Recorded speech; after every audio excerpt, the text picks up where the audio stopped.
안녕하세요. 어둠의 숨결에 오신 것을 환영합니다.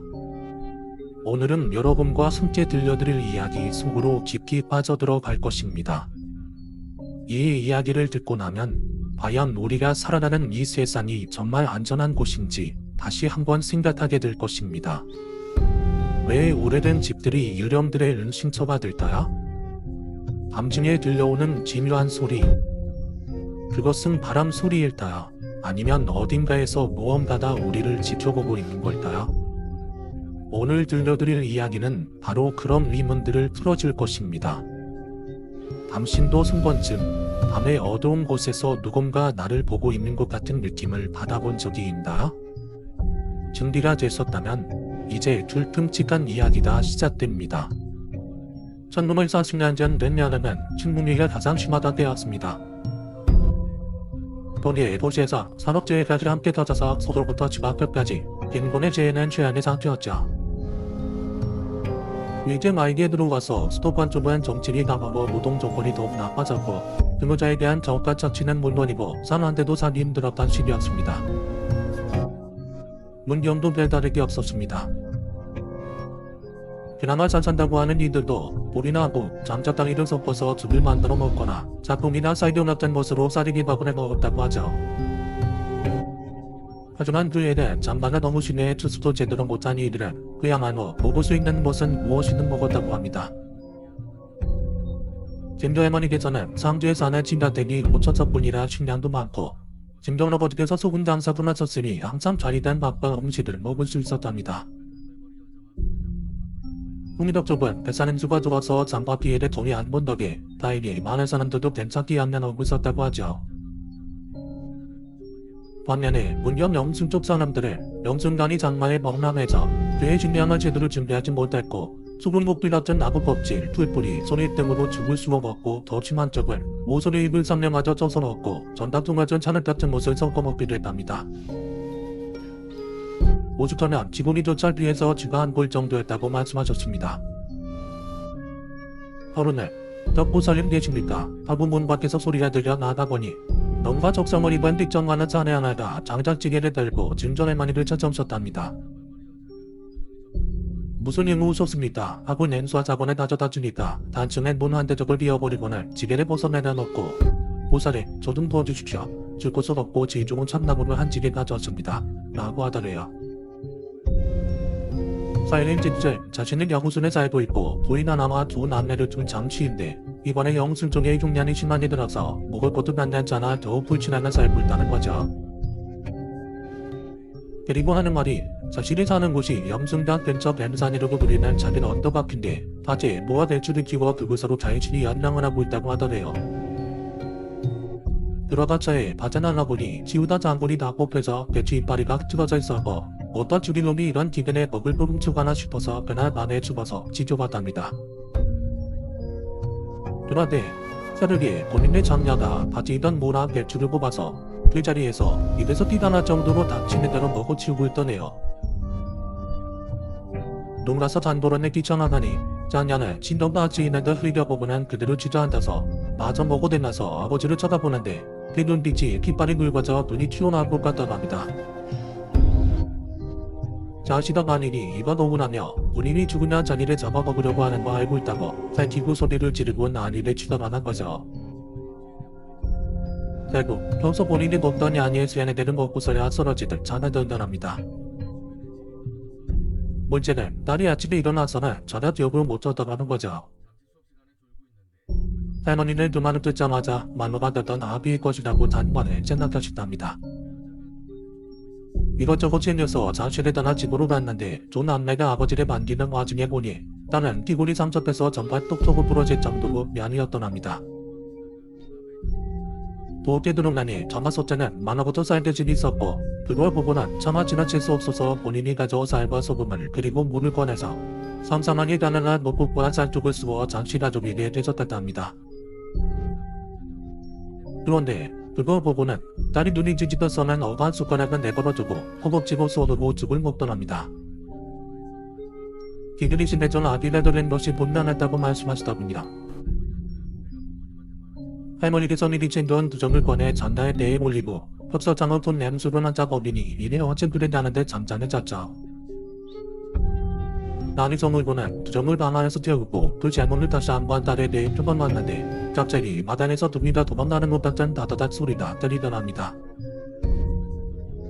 딸의 예수의 닭띠가 어디론가 도망가는 소리였죠. 내태서야 산에서 낙으로 지고 돌아온 장치 부인이 조금밖에 없는 낙으로 준다고 하는 걸 낙관이고 뿌리치고 집으로 돌아오셨습니다. 며칠 뒤 유난히 습하고 칙칙한 날 예전에 보았던 장치 부인이 땀을 뻔뻔 흘리며 증조 할머니를 찾아왔습니다.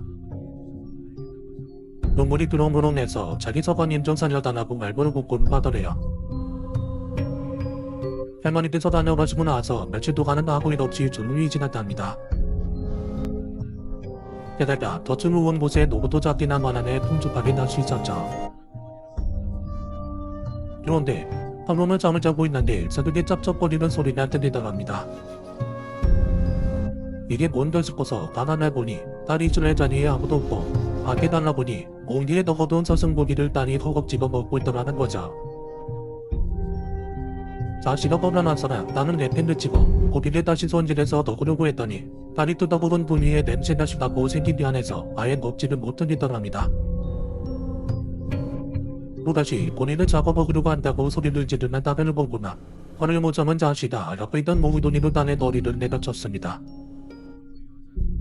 그리고는 쌀이 준 후 손너발을 묶고 뱀산 안에 있는 축바지에다 내다 버렸다는 거죠. 아내가 이러다 난 죽겠다고 빨리 데려오자고 해두고 이대로 나다가는 우리 다 죽는다고 어쩔 수 없다고 말했다는 겁니다. 결국 할머니께서는 아내와 함께 뱀사과를 향하게 됩니다. 그런데 소같이 빈천에 갔는데 문학 여름인데도 산겨울처럼 춥고 오만 흔들더래요. 이 때문에 안에다 들어가지 못하고 덜덜 떨고 있는데 할머니께서는 나는 괜찮을 거라고 걱정 말고 여기서 기다리라고 하셨죠. 문을 열어보니 지푸리 옆으로 모가줄에 목을 매달고 죽은 딸이 보였답니다. 핏줄이 터져 눈이 새빨갛게 변해 있었고 입에는 아직 삼키지 못한 날고기 같은 게 있더래요. 그걸 질겅질겅 씹어먹고 있는데 이게 죽은 건지 아닌지 전혀 분간을 못하셨답니다. 목을 매달고 있어 내려보니 몸이 차갑고 따뜻해서 이미 죽은 사람처럼 느껴졌는데 집에서 가져온 백설기를 내려먹고 부적을 붙인 다음 급하게 죄를 지냈습니다. 역시나 아내가 말했던 것처럼 백설기가 병제 고바살구로 변했는데 방 안에 피자붕이 등건한다는 것을 비춰서야 할 수 있었죠. 피자붕을 따라 나눠보니 밖에서도 쩝쩝거리는 소리가 들리더랍니다. 그리고 그 끝에는 정체 모를 시체가 주가진벽에 기립을 떠나는 거죠. 후 산짐승처럼 굴러서 미국 어떻게 자네 제구의 소녀가 잡았을까 곤이라는 답을 하는데 가까이서 보니 이게 산짐승이 아니라 사람이었답니다. 거치에 진리해진 것 때문에 짐승이라고 생각했지만 그 끝에 사람 머리가 달려있다네요. 워낙 가난했던 탓에 사람이라도 누가 잡아먹고 버렸나 싶었답니다. 근데 자세히 살펴보니 장씨 아들이다 합니다. 아마 자식아 낙으로 나눠난 사이 누나를 찾으러 뱀사가로 왔다가 단한 곳이라고 하시더군요. 내가 보풀 때는 정신이 없지만 내가 부를 때는 정신이 들었을 것이고 이때 본인이 자신의 동생을 잡아먹었다는 걸 알아챘을 겁니다. 그리고 그걸 사실 차려 스스로 목을 매다봤다는 거죠. 할머니는 이걸 어찌해야 되나 싶어서 다방에서 손수건을 꺼내어 죽은 아들 레니의 얼굴에 덮어두고 어떻게든 조치를 해야겠다고 싶어서 뒤를 돌았는데 뚫린 창 안으로 두 가지 반을 보니 뱀솔기는 거의 다 사라지고 없었고 죽은 딸의 입에 랩솔기 가루가 잔뜩 묻어있더랍니다. 지독한 아끼구나 싶어서 거는 아내에게 그 사실을 말하니 삽시간에 안을 봐서는 죽은 두 남매를 끌어안고 우유를 받아갑니다. 그날 오후 장씨와 함께 와서 시체를 수습하고 밀항제를 지내게 되죠. 나중에 들어보니 장씨네는 새로이 등란에서는 보리보리도 잔만 밀고 사갔다고 합니다. 그 후에도 뱀산을 약수로 들어간 사람들이 주변집에서 쩝쩝거리는 소리를 듣는데 안에서 소리가 나서 들어가면 아무도 없는데 또 밖에서 쩝쩝 소리가 나고 다시 밖에 나가보면 아무도 없는 경험을 많은 이들이 겪었다고 합니다. 언젠가 할머니께서는 신길에 느끼는 사람들이 반드시 신대리인을 받는 것은 아니라고 하셨습니다. 신내림도 시기가 있고 그렇다고 모두들 신내림을 받을 필요는 없다고 말이죠.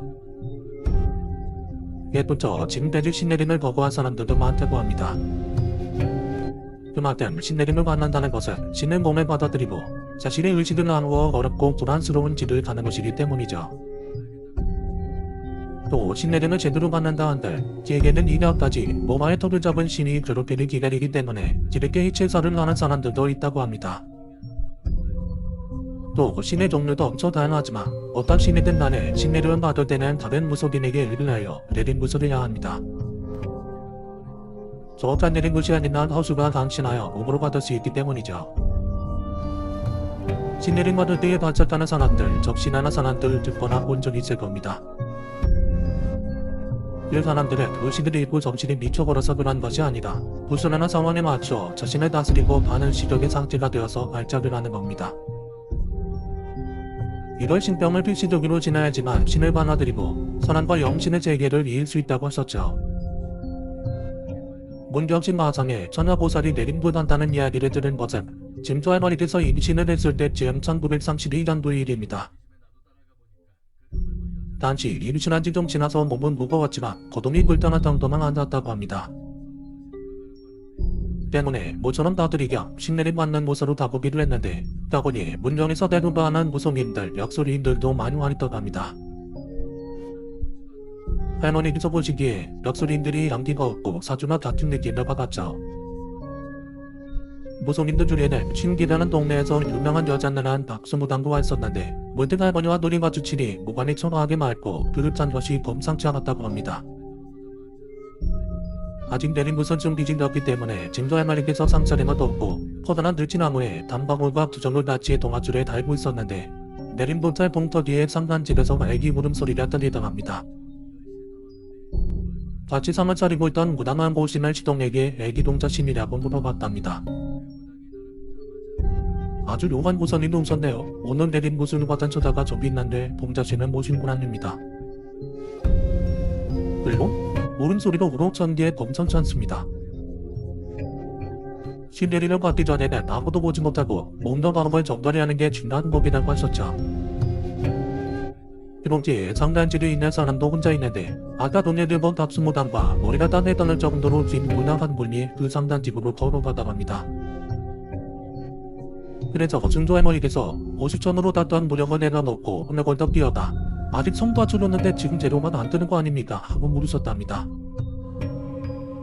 박수무당은 일단 옷을 바라에 빼야 한다고 말했고 하나님께서가 아차시키셨는지 살짝 고개를 숙이고 죄송하다고 하고만 도망갔는데 뒤에서 울어차던 애기 울음소리가 뚝 그치고 웅충하게 웃는 여자 소리가 들리더랍니다.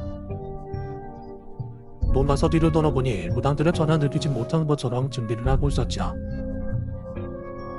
일단 잘못 들었나 싶어 다시 급한 주위로 갔는데 준비가 끝나자 몸을 내린 구슬을 받을 여자가 나왔는데 젊은 여자가 두 손을 가지런히 모으고 있었답니다. 당시 신내림은 매우 조심스럽고 어무숙하게 진행되었습니다.